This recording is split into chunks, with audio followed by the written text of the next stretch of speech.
A man from my church began to molest me. It began when I was about 8. And it continued up until, I believe, about 11 and a half. And this man, he masqueraded as a happy and well-adjusted man within the church that I went to. And then after church, I would run to my car where I'd do a little cocaine and then go down and see my stripper girlfriend.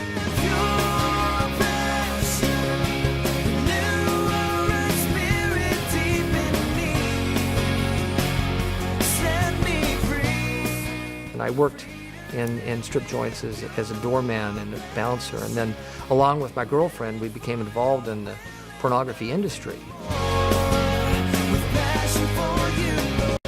Welcome to Pure Passion.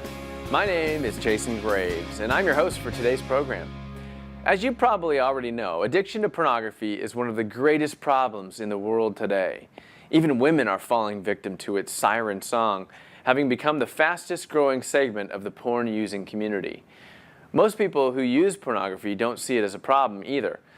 They've never really considered the full ramifications of what they're doing. The porn industry has done an excellent job at spinning porn use as a matter of freedom of speech. They decry anyone who would presume to tell people what they can do in the privacy of their own homes. All the while, they're wreaking havoc in the lives of those who are used in pornographic films. Yes, they're using your dollars to destroy people's lives. Have you ever wondered what must have happened to those who appear in pornographic films that they would even consider being in one? Well, on today's program, we have a guest who will tell you. David Zahler was once an actor in porn films, and what he has to tell you about what really happens to those who are used by such filmmakers should open your eyes wide enough that using porn will never again be an option in your life. If love for God won't prevent you from watching pornography, perhaps a look into the destructive forces that are used against the children, teenagers, and young adults found in such films, magazines, and websites will prick your conscience enough to persuade you to say no to this evil empire. I think that my deviation from a happy, what could be considered a normal childhood, was when a man from my church began to molest me. It began when I was about 8, and it continued up until, I believe, about 11 and a half. And it was about that same time that I discovered my father's pornography collection. And I remember as I looked at this pornography and I would see the images of these people having sex, I would try to reconcile with what I saw with what was happening to me in my real life. And I would look, and yet there was no reconciling it. And I'm not sure which was more damaging to me, whether the actual molestation or knowing that while my father was sleeping with my mother, that he was having these affairs through his use of pornography. You know, I can remember as I had grown up a little older, early adolescence, the sexual abuse had stopped. I was old enough and strong enough and mature enough to have put an end to that and separate myself from this man that had been hurting me. But I was also very active in my church, and my church was the environment where this man had gained access to me.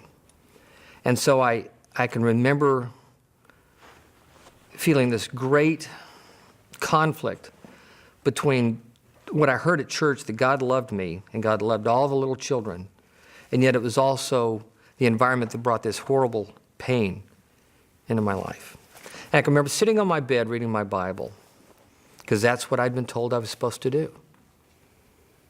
And as I read my Bible, and I would pray that somehow, some way, God would make something useful of my life.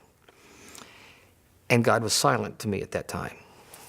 I grew up in a very sad and dysfunctional family. I was a boy really left without protection by his own family. Not because they were bad, it's just that they just didn't have the emotional and mental resources to notice how vulnerable their children were. And this man, he masqueraded as a happy and well-adjusted man within the church that I went to. He was a great actor. And, I've learned that I don't need to judge this man anymore. That's God's job. I don't know what happened to him to make him the way he was. I remember that there was a time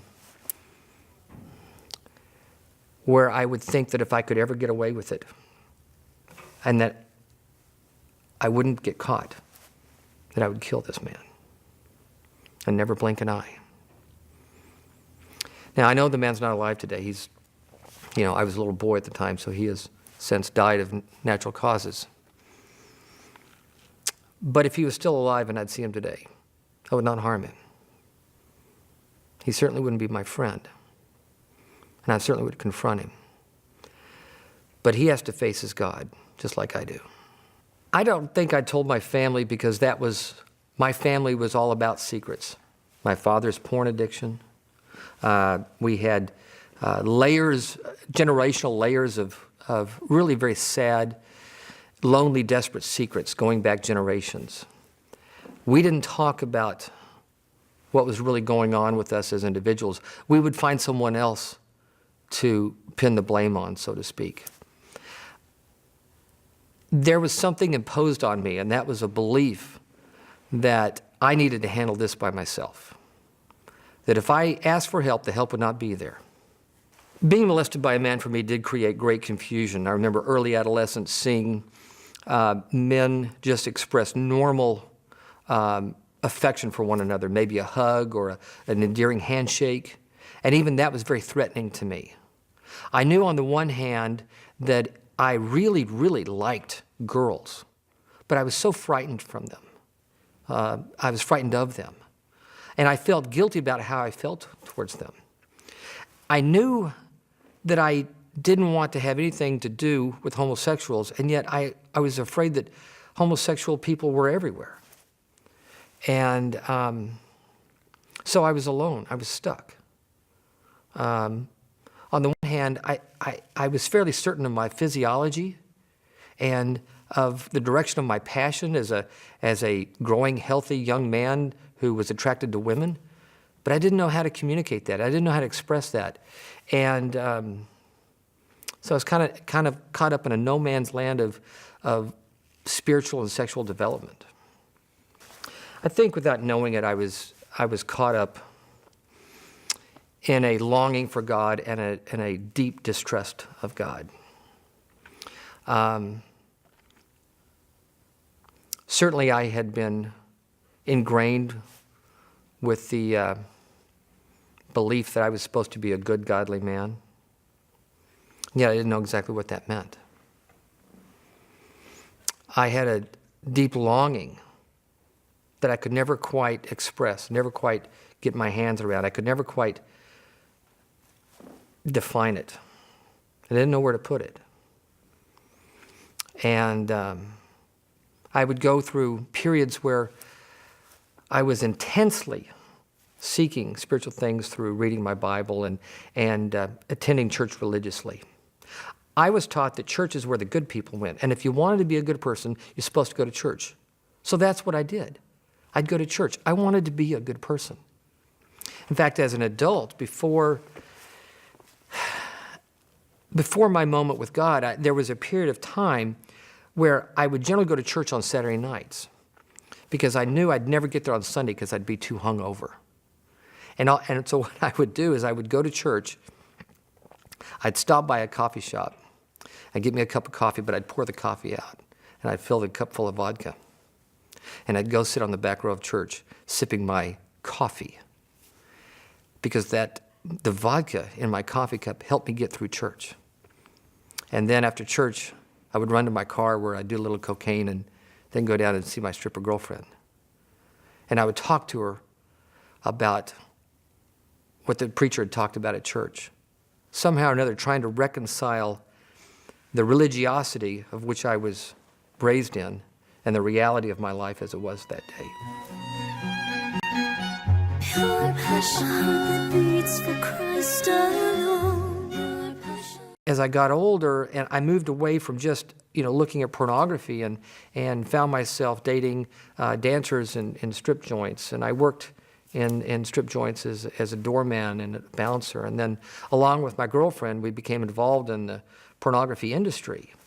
And by that time, I had a pretty nasty little drug and alcohol habit. And so this is how we made our money to live and to get our drugs. And I've come to think of pornography like a drug. Now, I am a recovering alcoholic, and I'm a recovering drug addict. I used to smoke my crack, and I would drink my alcohol, and I would take the pills and do whatever to get that stuff into my body. Well, the pornography, I just ingested through my eyes. But I believe at the brain chemistry level, and even at the level of our cells in our bodies, that pornography has a drug-like effect. And people are very capable of becoming addicted to pornography, just like they're capable of becoming addicted to drugs. And I don't believe that anyone is immune to that. The most honest prayer I've ever prayed in my life was when I looked up at the stars one night, and I said, God, I don't know who you are.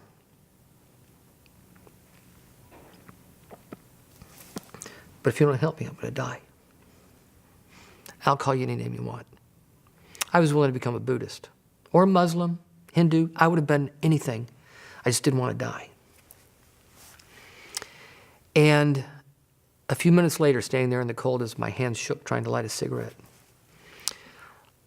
I believe that I heard a voice. Now, I don't know if I heard the voice through my ears audibly or heard it just resonating in my heart. But this voice that I heard said to me, all right, David, now I can go to work. And I was stunned. I was floored. First of all, that I had called out to a God, and for the first time in my life, God responded by calling me by my name. He wasn't telling me to go to do something. He wasn't telling me to walk down the aisle or fill out a card to go knock on somebody's door and tell them about church. He just said, all right, David. He called me by name. And I didn't know exactly who that was. And I've come to realize and really appreciate the humility of God. And that in that moment, he let me know that he loved me and he didn't expect me to figure him out. He didn't expect me to have my theology right or my doctrine right. He just wanted me to know that he was there. And over time, I've become to realize that my previous life where I longed and waited for that time was just simple preparation. He wasn't holding out on me. He was allowing me to be prepared. I believe that being a healthy human being requires that we have what I call a binocular view of life. I'm a sportsman. I like to be outside, and I have a pair of binoculars. And each eye looks through a different lens. But they bring you into focus. And I think God wanted me to have the experience of that 40 years. I was 40 years old when I prayed that prayer. Of having that 40 years of indescribable aloneness. In order so that when he came and met me and gave me a growing and developing vision for the future that he would give me, that would bring me into focus on how I was supposed to live today. And it's been that focus that has changed me and has empowered me, not easily and not without pain, but to become the kind of person where my involvement in drugs and alcohol and pornography just don't make sense anymore. Now, I've never forgotten how much I love to be high. I've never forgotten how much I love to be drunk or the thrill of my promiscuous lifestyle. But it doesn't add up. It doesn't make sense. I have a life that's worth living now. My life on the surface really hasn't changed a whole lot. I still live in the same house, same neighborhood. I have less money today than I had when I did drugs. I certainly have not gotten the life that I had defined for myself. But what I have come to understand is what it means to live with the indwelling presence of the Creator. I am perfectly at home in this universe, whether it be in this body or in eternity. Heaven for me has already started, not because my life is so great. My streets that I walk on are certainly not paved with gold. But the everlasting love of God is mine. God's commands and his call to obedience is not some sort of arbitrary list of do's and don'ts. It's because he's asking me to do and live my life in such a way that is good for me and good for others. And that this life I experience, I have, and even though I am obviously well entrenched and middle-aged, but my life is expanding, it's growing. And that's a great thing, because prior to, my life was always this desperate struggle to survive. Because it wasn't a life, it was just a death where my heart hadn't stopped beating yet. Pure passion that beats for Christ alone. Pure passion.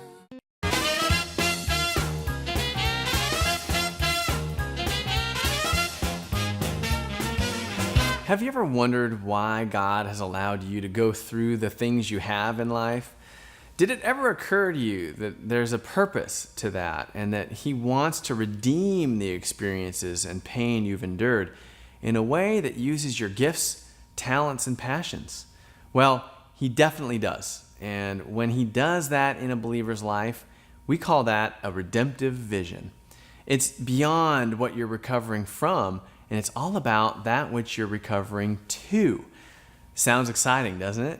Well, I can tell you from my own personal experience, it's not only exciting to be living out my own redemptive vision in my own ministry to the sexually broken, but that it's also very fulfilling, and it can be for you too, however that looks, unique to you as an individual.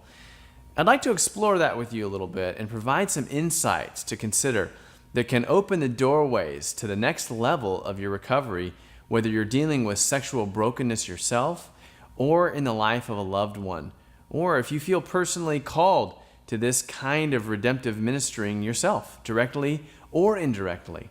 The bottom line is, as the Bible puts it, where there is no vision, the people perish. So, if we fail to consider and move into this, it not only has consequences for others around us, but at the very least, it leads to an incomplete recovery on a personal level. And in this way, we remain vulnerable to returning to the very things that got us into those places we've been in the very first place. As Dr. Miles Monroe says, vision is foresight with insight based on hindsight. Similarly, Andy Stanley puts it this way: God is using your circumstances to position and prepare you to accomplish his vision for your life. In other words, God wants to redeem the places we've been in life through us for the good of his people, to the glory of his name.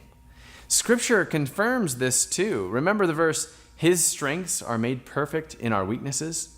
Now, if you're anything like me, you may be thinking, well, sounds great, but easier said than done. Well, I understand. When I first considered stepping into sexual integrity ministry, I was terrified and actually avoided God, refusing to follow his lead. I was afraid of being judged. I was fearful that there wouldn't be enough work for me as a therapist. Pretty funny when I look back that I could think something like that when there are so many hurting people out there. I was just so blinded by my own fear and selfishness. My immaturity was limiting how much God could do through me to set the captives free. Can you relate with feeling afraid?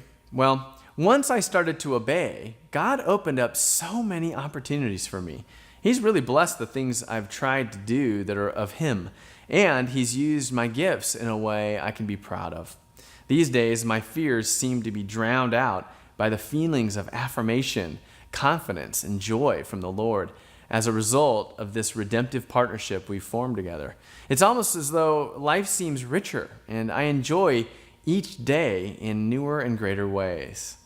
I could go on, but let me point out a few things to consider for yourself wherever you're at in the redemptive vision process.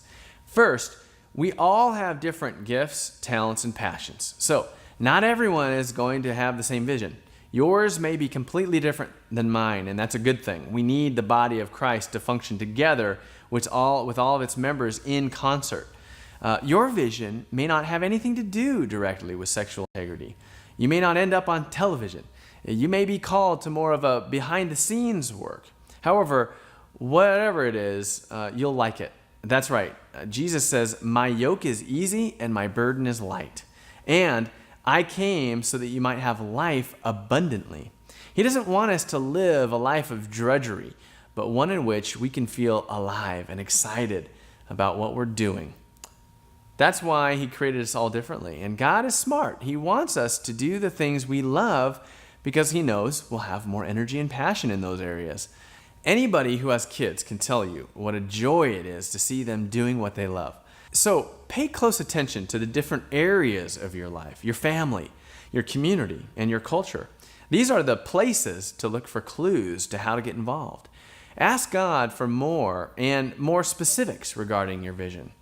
Take risks to step out in your gifting. Develop your areas of passion and interest in preparation for the opportunities he will bring.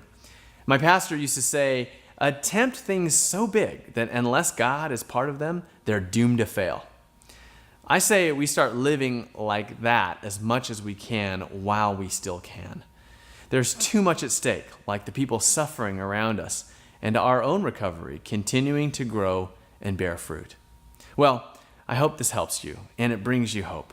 Remember, developing your own redemptive vision involves allowing God to use your past to bless people in your present and future using your gifts, talents, and passions. So, seek God's heart for your vision and take some risks. And don't forget, if thousands of people in recovery like me can live in victory with God's help and the help of other warriors, so can you, my friend. Until next time, I'm Jason Graves with tips for hope and healing for Pure Passion Television. When a temptation hits me now, I do two things. I remember what the inevitable results have always been, the misery, the pain, the sadness, and not just for me, but those around me as well. And I also remember and I think about what God has laid before me. If I move in obedience, I have an opportunity to swim deeply into the mystery of God's goodness as he lays it before me. I have the opportunity to become a part of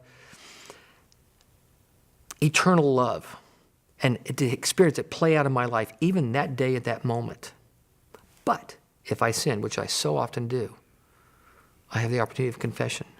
But as I confess my faults and all my foibles and all my sinfulness, God has moved me and redirected me back into that opportunity of goodness and love. You see, that boy or girl in the pornographic film or picture that you lust over is a deeply wounded individual. People don't take their clothes off and perform sexual acts for a camera for no reason. They don't allow themselves to be sexually abused in horrific ways for a porn film director because they enjoy it. Odds are great that they've been sexually abused as children, perhaps physically abused in other ways, and often emotionally abused in ways that you can't even imagine a child being able to survive. They've been softened up for your viewing pleasure. In one way or another, they've been made to believe that they've little value or worth other than to feed your lust. And so they hate themselves. In very high numbers, they kill themselves. They shoot drugs and shots of alcohol like sailors just to forget the feelings of worthlessness that others have imparted to them. They cry rivers of tears at night and in the day put on a happy face so that others won't be frightened by the intense pain that dominates their every waking hour. I'm so grateful for David Zahler and others who have been on our show telling us the truth about the porn industry and about what porn does to everyone it touches. And what an example of God's willingness to reach out to anyone who is willing to reach up to him. Whether you're a porn maker, a porn actor, or a porn user, Jesus Christ wants to rescue you and take you away from all the self-hatred, degradation, and damnation that surrounds the evil empire of pornography. You see, he died to pay the penalty for your sin, whatever it's been, and he offers you this day freedom and forgiveness from all unrighteousness. Why, in a few weeks, you won't even recognize yourself. It's an offer you really shouldn't refuse. So call out to Jesus with a heart committed to permanent freedom from this curse of lust. And come back next week and visit us here at Pure Passion.